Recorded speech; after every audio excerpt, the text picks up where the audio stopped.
नमस्कार दोस्तों, स्वागत है आपका हमारे चैनल पर।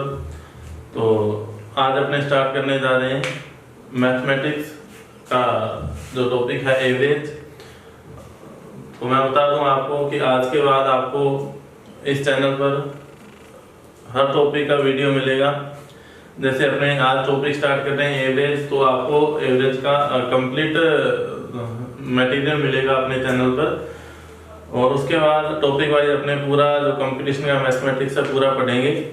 ठीक है, इसमें अपने कोशिश करेंगे कि 9th 10th का अपने भी मैथमेटिक्स कवर करें। तो आज अपने एक टॉपिक स्टार्ट करने जा रहे हैं एवरेज। तो बहुत ही इम्पोर्टेंट टॉपिक है। इससे संबंधित एवरेज से संबंधित सवाल लगभग हर परीक्षा में आते रहते हैं। जिन परीक्षाओं में औसत का टॉपिक है जुड़ा हुआ, तो लगभग सवाल इसमें से आते रहते हैं। तो बहुत इंपॉर्टेंट टॉपिक है। इस टॉपिक पे और भी बहुत से टॉपिक टिके हुए हैं, तो अपने सबसे पहले ये टॉपिक करेंगे एवरेज। तो अपने समझने के लिए जैसे मान लो कि कोई आपने सर्वेंट रखा, तो सर्वेंट मान लो उसका खाना आपके घर पे बन गया। तो मान लो सर्वेंट ने एक दिन 5 रोटी खाई, एक दिन 4 रोटी खाई और एक दिन 3 रोटी खाई, फिर उसने 2 रोटी खाई। तो इस हिसाब से उसने 4 दिन का उसका ये शेड्यूल हो गया। तो अपने एवरेज खाना बनाना उसके लिए, तो अपने सबसे पहले क्या करेंगे, इन चारों का योग कर देंगे। और कितने दिन का ये है, 4 दिन का शेड्यूल है, तो 4 का इसमें भाग लगा देंगे। तो टोटल कितना, 5 और 9 और 3 12 और 2 14। तो अपने क्या कह सकते हैं, लगभग 3.5 रोटी का उसका अपने को रखना पड़ेगा कि वो 3.5 रोटी एवरेज खाता है। ठीक है, तो इस हिसाब से एवरेज अपने निकाल सकते हैं कि जितना राशियां हैं, सारी राशियों का योग बटा राशियों की संख्या। आपने फॉर्मूला पढ़ा होगा छोटी क्लासों में कि औसत क्या होता है, राशियों का योग बटा राशियों की संख्या। तो अपने अभी क्या करेंगे, सबसे पहले अपने देखेंगे कि संख्याओं पर आधारित जो सवाल हैं, टाइप फर्स्ट में फर्स्ट प्रकार के सवाल क्या आते हैं,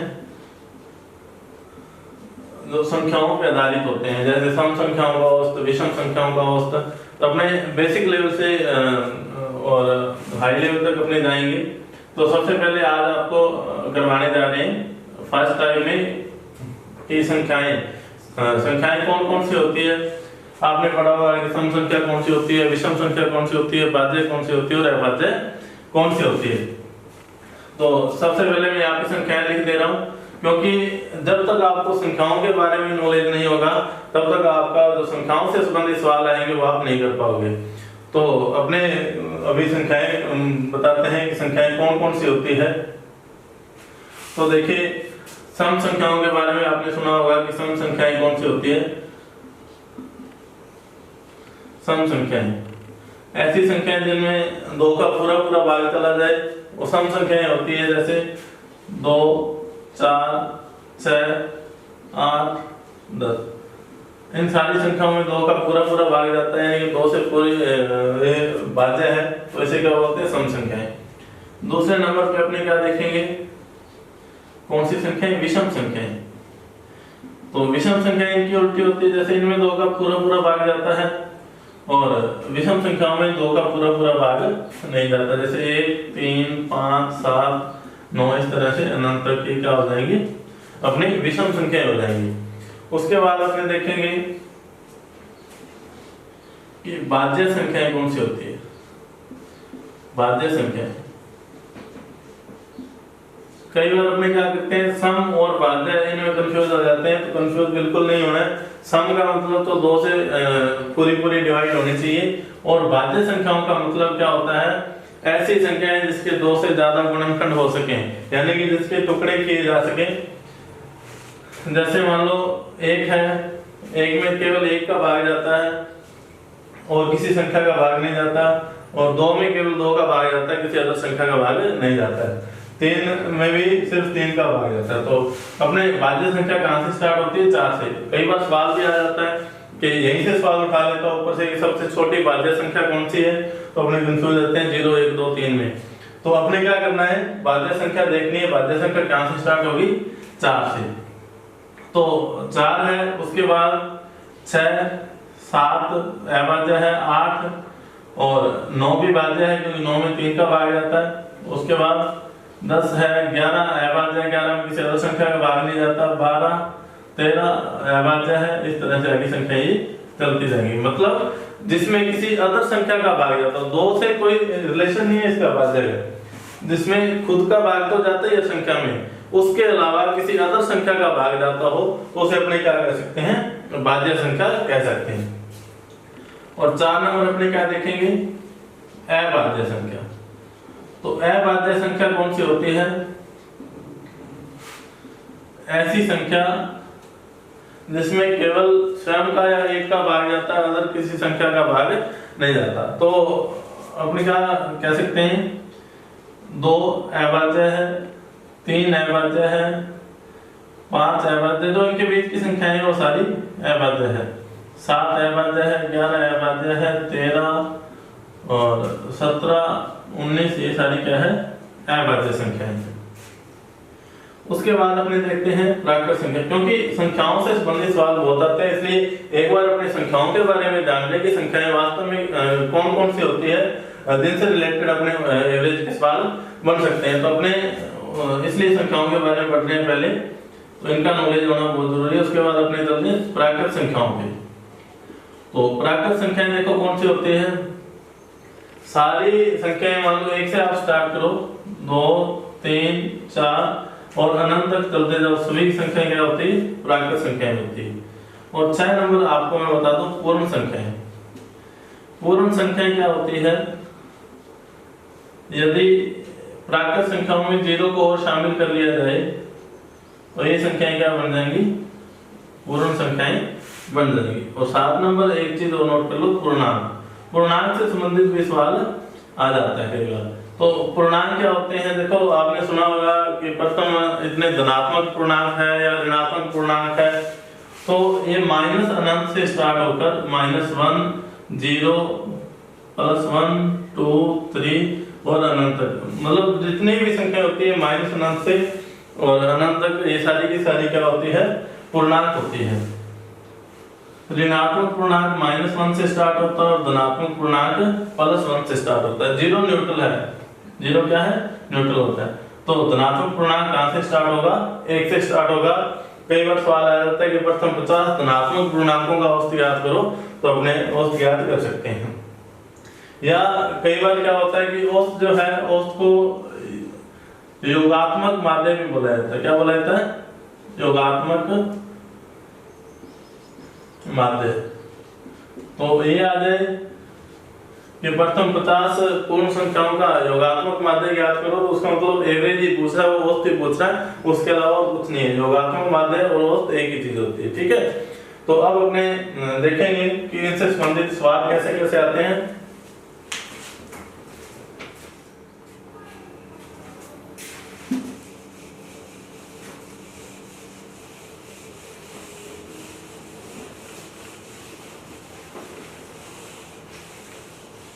तो अब अपने देखते हैं कि इन संख्याओं से संबंधित सवाल किस किस तरह से आ सकते हैं। तो पहला सवाल अपना है, प्रथम 100 धन पूर्णांकों का औसत ज्ञात कीजिए। प्रथम 100 धन पूर्णांकों का औसत।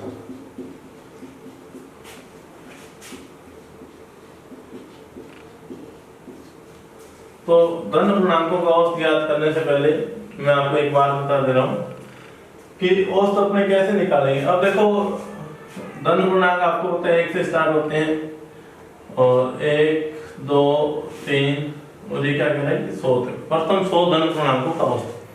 तो ये तो नहीं हो सकता कि अपने इन सवालों का जोड़ करें और उसके बाद उसमें 100 का भाग लगाएं। तो इन सवालों को करना कैसे है, देखो एवरेज का एक छोटा सा फॉर्मूला है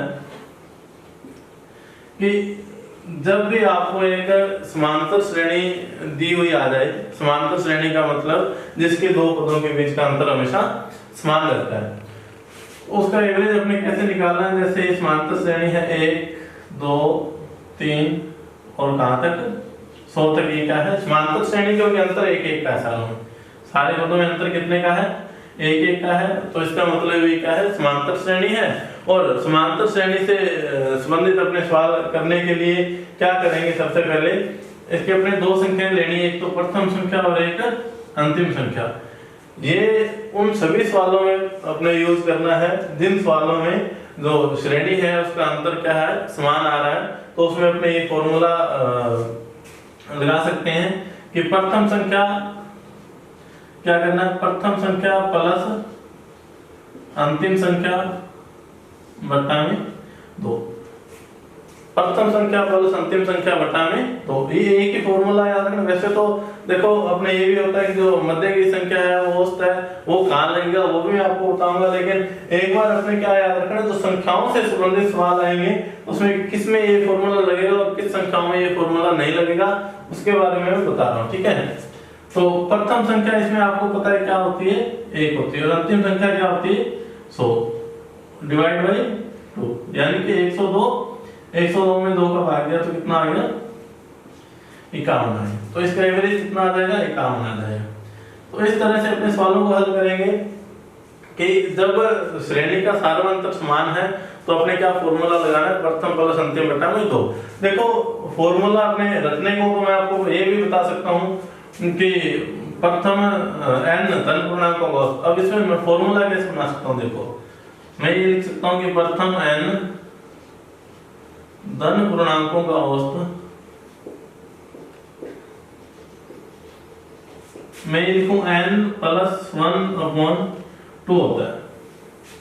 इसी तरह अपने सम संख्याओं का लिखेंगे तो n प्लस 2/2, तो ये n और ये अपने रट्टा नहीं मारना है, इनका सूत्र याद नहीं करने अपने को, n plus 1 n plus 2 n होता है इसका औसत। तो अपने वहां पे जाके कंफ्यूज हो जाते हैं कि इसमें कौन सा फॉर्मूला लगाएं, n प्लस 1 लगाएं या n प्लस 1/2 लगाएं या n लगाएं, ठीक है। तो उससे बढ़िया आपने एक ही मेथड याद कर लो। क्या करना है, जब सार्वंतर समान हो तो पहली और अंतिम संख्या को जोड़ के उसमें 2 का भाग लगा देना है। तो अपने दूसरा सवाल देखेंगे, इस तरीके से अपने कई तरह के सवाल करेंगे, आप देखते जाइए। देखो 50 तक की सभी सम संख्याओं को ज्ञात करो। इसमें 2 तरीके के सवाल आते हैं। देखो एक तो मैंने लिख दिया 50 तक की सभी सम संख्याओं का औसत ज्ञात करो, सम संख्याओं का एवरेज ज्ञात करना है। और एक सवाल मैंने लिखा प्रथम 50 सम संख्याओं का औसत ज्ञात करो।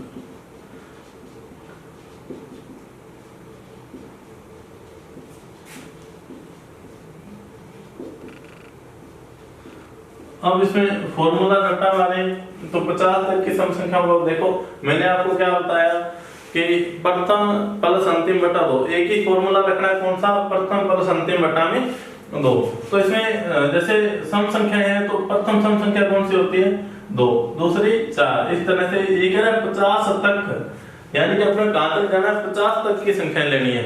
तो लास्ट सम संख्या कौन सी इसने दे रखी है, 50 दे रखी है। तो मैं यहाँ पे क्या करूंगा, मेरे को पता है प्रथम संख्या 2 है और अंतिम संख्या क्या दे रखी है, इसने 50 दे रखी है। तो मैं क्या करूंगा, अंतिम संख्या प्लस प्रथम संख्या बटा में 2 कर दूंगा, तो कितना आ जाएगा, 26। ये अपना एवरेज आएगा, 50 तो 1/2 का भाग लगाया तो 26। अगर मैं इसका फॉर्मूला लिखता तो कैसे लिखता कि प्रथम n सम संख्याओं का औसत, या ऐसे में लिख सकता हूं n तक की सम संख्याओं को, n तक की सम संख्याओं को।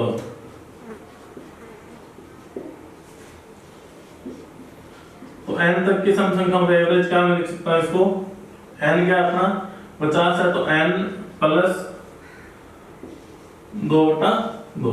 तो इस तरह से ये फॉर्मूला बनते हैं। इन फॉर्मूला को अलग अलग सवाल के लिए अपने याद नहीं कर सकते। जैसे ये सवाल आया, इसमें n प्लस 2/2 है, इससे पहले अपने सवाल किया था धन पूर्णांकों का औसत, उसमें n प्लस 1/2 आया था। तो वहां जाके अपने कंफ्यूज हो जाएंगे कि फॉर्मूला लगाएं कौन सा। तो इस तरह के जो फॉर्मूला ये अपने को रटने नहीं है, अपने को ये देखना है कि वास्तव में औसत होता क्या है, वास्तव में औसत क्या होता है। या तो जो समांतर श्रेणी है उसके मध्य की संख्या औसत होगी, या फिर अपने अंतिम संख्या और प्रथम संख्या को जोड़ के 2 का भाग लगा देंगे तो अपना औसत आ जाएगा। किन सवालों में जिनमें सार्वंतर समान हो, एक श्रेणी दे रखी हो, समांतर श्रेणी दे रखी हो, उन सवालों की बात कर रहा हूं। अब इन दोनों में डिफरेंस देखो आप, 50 तक की सम संख्याओं का औसत और प्रथम 50 सम संख्याओं का औसत, इन दोनों सवालों में अंतर है। देखो वहां पे जाके अपने कंफ्यूज नहीं हो, इसके लिए अभी अपने इन सवालों को दोनों को इकट्ठा देखने, इकट्ठा इसीलिए लिखा कि इन दोनों सवालों में कंफ्यूजन नहीं हो कि प्रथम 50 और 50 तक की संख्याओं का क्या मतलब रहता है। देखो प्रथम 50, तो पहली सम संख्या देखो कौन सी होती है, पहली सम संख्या तो आप कहोगे जी 2 होती है, तो कैसा है 1 गुना 2 से।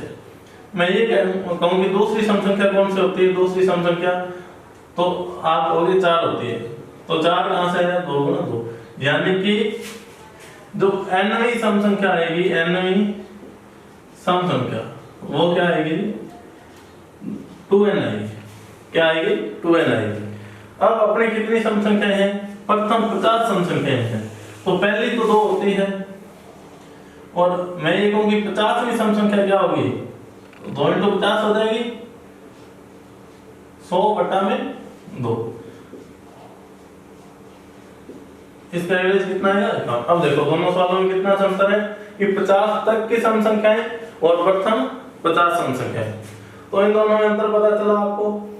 अब इसका फॉर्मूला मैं क्या लिख सकता हूं, 2n + 2/2, लेकिन ये अपने को नहीं करना है। आप n वाले सूत्र याद रखोगे तो उसमें कंफ्यूजन रहेगा। आप सिर्फ ये याद रखो कि प्रथम संख्या प्लस अंतिम संख्या बटा में 2, अगर प्रथम और अंतिम जोड़ 2 का भाग लगाएंगे तो अपना क्या आ जाएगा, एवरेज आ जाएगा। तो ये वाले फॉर्मूला आपको रखना ही नहीं है, आपको सिर्फ ये याद रखना है कि प्रथम जब समांतर श्रेणी दे रखी है तो प्रथम और अंतिम दोनों संख्याओं को जोड़ के 2 का उसमें भाग लगा दो। अब 50 तक की सम संख्या आएगा तो अलग आंसर रहेगा, और प्रथम 50 सम संख्या आएगा तो अलग आंसर रहेगा। क्यों, क्योंकि अपने प्रथम 50 संख्याएं निकालनी पड़ेगी कि प्रथम 50 सम संख्याएं कहां तक होती है। तो अपने nवीं सम संख्या क्या होती है, 2n होती है, इसलिए मैंने क्या लिखा, 2 × 50 100 लिख दिया ना। तो इस तरह से थोड़ा सवालों को सोच समझ कर करना है, ये नहीं कि चलो ठीक है 50 प्रथम 50 सम संख्या आ गई तो आप ये कर दोगे n + 2 होता है, n + 2/2 तो फॉर्मूला लगा दो। ऐसा नहीं करना है, अपने को देखना है कि सवाल में पूछ क्या रहा हो, है ना। तो अभी एक सवाल है, प्रथम 6 अभाज्य संख्याओं का औसत ज्ञात करो। प्रथम 6 अभाज्य संख्याओं का, अब कई दृश्यों में फॉर्मूला लगा देंगे, n + 1/2, 2n + 1/2, तो ऐसा कुछ नहीं है। अब आपको पता है कि अभाज्य संख्याएं क्या होती है, अभाज्य संख्याएं क्या होती है। अभी मैंने लिखवाया था आपको संख्याएं, इसीलिए लिखवाई थी कि आपको पता चल जाए कि संख्याएं कौन कौन सी होती है। अब अभाज्य संख्याएं कौन सी होती है, तो आपको मैंने बताया अभाज्य संख्याएं 2, 3, 5, 7, 11, 13, तो इनका अंतर समान है क्या, इसमें 1 का अंतर है, इसमें 2 का अंतर है, इसमें 2 का अंतर है, इसमें फिर 4 का अंतर आ गया। तो इस तरह से अंतर क्या है, सार्वंतर समान नहीं है। तो इसमें अपने वो फॉर्मूला पुट नहीं कर सकते कि 13 + 2/2 कर दे तो आंसर आ जाएगा, ऐसा नहीं है। अब इस तरह का कोई अगर आपको क्वेश्चन आता है तो इसमें अपने को क्या करना पड़ेगा, वही जो बेसिक फॉर्मूला वो लगा के सवाल को करना पड़ेगा। इस तरह के सवालों में अपने प्रथम + अंतिम बटा 2 वाला फॉर्मूला नहीं लगाना है। और क्यों नहीं लगाना, क्योंकि सारी संख्याओं में सार्वंतर समान नहीं है, मतलब ये समांतर श्रेणी नहीं है, तो अपने क्या कर सकते हैं इसमें। अब देखो जब ऐसा सवाल देगा तो संख्याएं कम देगा, जैसे 6 दे दी, 7 दे दी, 5 भाज्य अभाज्य संख्या दे दी, भाज्य संख्या दे दी। देखो भाज्य और अभाज्य का अंतर समान नहीं होता, इनमें ये फॉर्मूला लगेगा। कौन कौन सी, भाज्य और अभाज्य, इन 2 तरह की संख्याओं में सार्वंतर समान नहीं होता है। अगर सार्वंतर समान नहीं होगा तो अपने इसको बेसिक फॉर्मूले से हल करना पड़ेगा। पहले वाली संख्याएं क्या थी, सम, विषम और प्राकृत संख्याएं, पूर्ण संख्याएं, पूर्णांक, इन सारों में क्या होता है, सार्वंतर समान होता है। लेकिन भाज्य और अभाज्य इनमें सार्वंतर समान नहीं होता है। अगर सार्वंतर समान नहीं है तो अपने क्या करेंगे, इसमें तो बेसिक फॉर्मूला का यूज करेंगे। और बेसिक फॉर्मूला क्या है, आपको पता है, सारों को जोड़ के और जितनी संख्याएं उसका भाग लगाना होता है। राशियों का योग बटा राशियों की संख्या, तो इनका जोड़ कर दो। 13 11 24 24 और 7 31 31 5 36 और 3 39 और 2 41। और संख्याएं कितनी है? 6 संख्याएं देखिए, 6 का भाग लगा दो, इसमें क्या आ जाएगा? 6 से 5 बटा 6। तो इसका एवरेज क्या आ गया? 6 से 5 बटा 6। ठीक है, तो इस तरह से अपने को देखना है कि सवाल में क्या पूछ रहा है। अगर अंतर समान है तो अपने वो फॉर्मूला लगाएंगे, अगर अंतर समान नहीं है तो अपने क्या करेंगे? बेसिक फॉर्मूला का यूज करेंगे। तो इस तरह के काफी सारे सवाल पूछे जाते हैं। अब अपने एक सवाल और ले लेते हैं। आज की क्लास में अपने इन चीजों के बारे में पढ़ लेते हैं कि संख्याओं से रिलेटेड कैसे कैसे सवाल आ सकते हैं। तो एक सवाल मान लो ये आ गया, 11 से 59 के बीच की या मध्य की लिख सकते हो सम संख्याओं का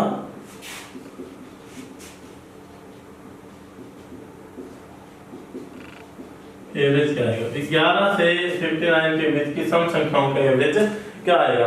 तो आपने को पता है 11 तो विषम है और 59 भी विषम है, तो 11 के बाद की सम क्या आएगी? 12 आएगी, और 59 से पहले की सम संख्या क्या आएगी? 58 आ जाएगी। मैंने कहा सम संख्याएं हैं तो अंतर तो समान होगा, और दोनों को जोड़ के 2 का भाग लगा दें तो क्या आ जाएगा? आंसर आ जाएगा 17/2 यानी कि 35। तो इसका एवरेज कितना आ गया? 35। तो इन चीजों का ध्यान आपने रखना है कि अपने को दे क्या रखा है? दे तो विषम संख्या लिखी है, लेकिन पूछा क्या है कि मध्य की सम संख्या को। देखो विषम संख्या देकर इसने क्या किया? सम संख्या को पूछ लिया। तो अपने क्या कर सकते हैं? या फिर एक सवाल ऐसे भी हो सकता है कि मान लो 25 से 60 के मध्य की, या 25 से 60 तक की लिख लो, 25 से 60 तक की सम संख्याओं को। तो 25 से 60 तक की सम संख्या को, तो अपने को पता है 25 तो सम नहीं है, तो 25 के बाद सम कौन सा आएगा? 26 आएगा, प्लस 60 सम है ना, तो 60 तक के लिखा है, तो 26/60 पर 2/2, तो इसमें क्या आ जाएगा? 86/2, यानी कि 43 इसका आंसर आ जाएगा। तो इस तरह से अपने इन सवालों को हल करना है। ठीक है, मतलब ये चीज वो आपके सवाल के साथ कर सकता है कि उसने विषम संख्या दे दी और उस सम संख्याओं का पूछ रहा है, या सम संख्या देके और उनके मध्य की विषम संख्याओं को पूछ रहा है। तो इन चीजों को आपको ध्यान में रखना है। गलती कहाँ होती है? यही गलती होती है कि अपने 25 60 जोड़ के 2 का भाग लगा देंगे तो आंसर गलत आ जाएगा। ठीक है, तो इस तरह के सवाल इसमें पूछे जाते हैं संख्याओं से रिलेटेड। अब अपने देखेंगे कि और किस किस तरह के सवाल एवरेज के आते हैं। ये तो आपका बेसिक हो गया कि संख्याएं कैसी होती है और संख्याओं से रिलेटेड सवाल किस तरह से पूछे जाते हैं। तो अभी अपने देखा कि संख्याओं से रिलेटेड सवाल कैसे कैसे आते हैं, और नेक्स्ट क्लास में अपने क्या पढ़ेंगे वो थोड़ा सा अपने डिस्कस कर लेते हैं कि नेक्स्ट क्लास में क्या होने वाला है। देखो एक तो सवाल पूछे जाते हैं कि अपने संख्याएं हैं जैसे 5 6 7 8, इनका अपने एवरेज दे रखा होता है, कुछ ना कुछ एवरेज होगा, और ये पूछ लेगा कि इसमें प्रत्येक संख्या में कितना जोड़ा जाए। जैसे 10 जोड़ा जाए तो नया औसत क्या होगा, या मतलब प्रत्येक संख्या में 20 जोड़ा जाए या 20 घटाया जाए या 3 से गुणा किया जाए तो नया औसत क्या होगा। एक अपने इस टाइप के सवाल कर लेंगे नेक्स्ट क्लास में। और क्या सवाल करेंगे, जैसे मान लो कोई n संख्याएं हैं, n संख्याओं में कुछ औसत दे रखा है, x दे रखा, मान लो किसी संख्या को औसत x दे रखा है, तो अपने क्या पूछ लिया कि इसमें जो 60% संख्याएं हैं उसमें कुछ ना कुछ जोड़ दिया जाए, या फिर बाकी संख्याओं में कुछ ना कुछ माइनस कर दिया जाए, तो उस औसत पर क्या इफेक्ट पड़ेगा। तो इस तरह के अपने सवाल आगे नेक्स्ट क्लास में करेंगे। तो मिलते हैं नेक्स्ट क्लास में। Thank you.